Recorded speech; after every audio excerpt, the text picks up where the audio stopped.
నారాయణఖేడ్ నియోజకవర్గ పరిధిలో టోర్నాల్ గ్రామంలో ప్రశాంతంగా కొనసాగుతున్న ఎన్నికలు తమ గ్రామ ప్రజలు అన్ని సౌకర్యాలు ఉన్నట్లు తెలిపారు. మరియు ఎలాంటి గొడవలకు అవకాశం లేకుండా ఓటింగ్ని కొనసాగిస్తామని తెలిపారు. మాట్లాడుతూ మల్లికార్జున సంగారెడ్డి. నా పేరు మల్లికార్జున పాటిల్, తోర్నాల్ మండల్ మనూర్, తాలూకా నారాయణఖేడ్, డిస్టిక్ సంగారెడ్డి.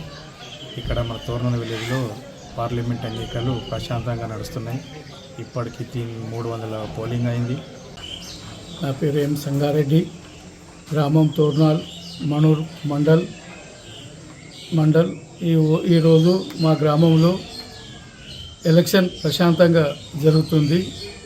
ఈడ ఓటర్సు 1100 మంది ఉన్నారు. కావున అందరూ వచ్చి సొంతంగా వచ్చి తన ఓటును వినియోగించుకుంటున్నారు. ప్రశాంతంగా ఓటు జరుగుతున్నది.